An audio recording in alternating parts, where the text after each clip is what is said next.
Hi, this is Glenda. Donna's asked me to do a tutorial on on Crackle paint. There is absolutely no way that I am qualified to do that. I am still dabbling around, messing it up and experimenting. But I can do you a demo of what I've been trying. Those who actually know what they're doing with Crackle paint will be laughing at what I try. And there's a lot of good tutorials out there. Just as I seem to have a problem in the area, they don't work for me. So you choose a colour of cardstock that you want to show through your cracks, and I think I'd probably choose a lighter colour for an actual project, but this is going to show up better. Now the glue is that I just got is the Crayola washable school glue. The cheap school glues that look a bit like PVA seem to be what work, much better than actual PVA, and certainly better than Crackle medium. I cannot get that to work at all. A lot of it's patience, and I just don't have any. So for me, and for card making too, I wouldn't even attempt this on an actual project yet. I would probably wreck whatever I was working on.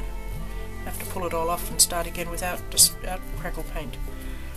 So painting on, I'm trying to get it as thin as I can, partly for drying, because I think I mentioned I'm not patient.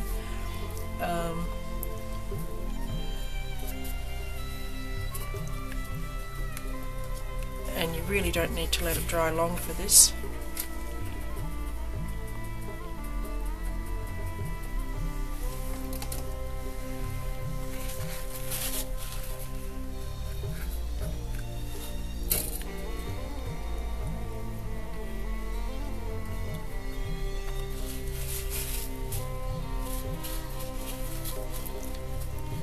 They say to let it go tacky. Well, then you touch it and it feels sticky, it's glue. But I've been finding that this has been pretty much enough, although now I'm filming it, it probably won't be. The different paints seem to give slightly different results. This particular one is Semco brand. I went looking for the Folk Art brand and couldn't find it yesterday. Mind you, the first place I went to was wholesale only, and then I went to Spotlight, and then I went to Kmart, and everything I bought at Spotlight, the glue was a lot cheaper at Kmart, and one of the paints. So then we're just going to paint it on.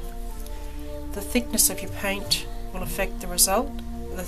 If you make it thin, what it does is pull away according to your brush strokes, is what I've been finding. So if it's thin and it pulls away, you end up with a bigger gap than if it's thick. But if it's too thick, it doesn't crackle. So I guess that's where the practice comes in.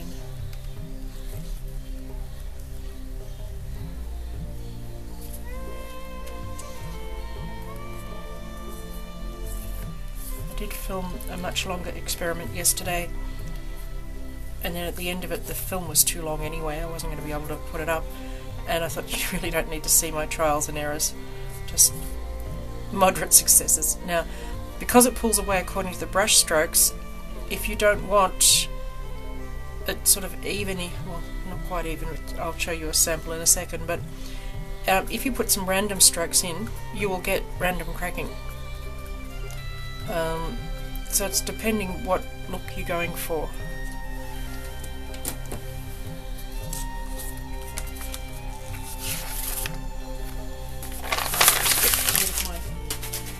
Paper. It's very messy and very wasteful. I keep trying different colours and throwing chunks of paint out. So then we're going to heat it.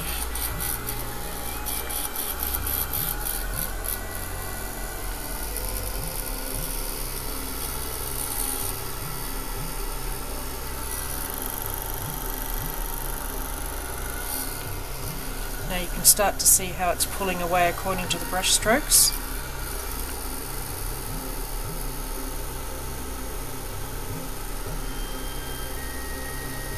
At least I hope you can.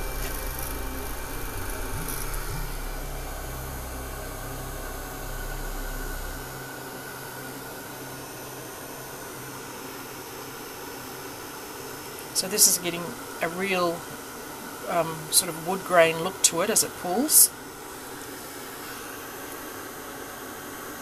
I tried to see how much difference it made whether you put the paint on the same direction as the glue or across, and it didn't seem to make a whole lot of difference. It's the direction of your paint strokes that are the direction of your cracks. Some people say it must be the same way, but in actual fact it's easier to paint it the same way instead of going against what the glue was. Yay, this is actually working.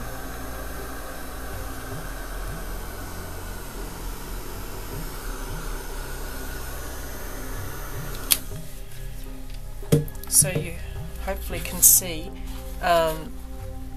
very much we've got the horizontal lines there and random here. So here's one I did with Hunter Studio paint, and I'll stand up so I can see if you can see what I'm showing you.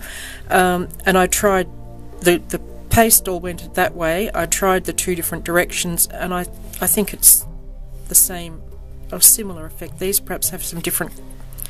You've got a few crosses going the other way as well. This one is Frenchville paint, and you can see it came up quite differently, and everything else was pretty much the same, except I did have the heater on at one point. There's so many variables. This one I did a lot of the random strokes, and you sort of get knot effects, so if you planned it so that you did all one way and then perhaps a couple of knots in your wood, I think that would give that effect. But I quite like this one. I don't know how well it'll show up, but I did a much lighter cardstock. This is Kaiser eggshell paint, so I think for an actual card I'd be going for more similar colours, because paint when it cracks really doesn't show through that drastically a different colour usually, so something a bit more subtle I think is going to look nicer on a project, and then maybe some distress ink on it or something to finish it off. So that's my 2 cents worth on where I'm at with Crackle paint, and Donna, I hope that helps. Thanks for watching.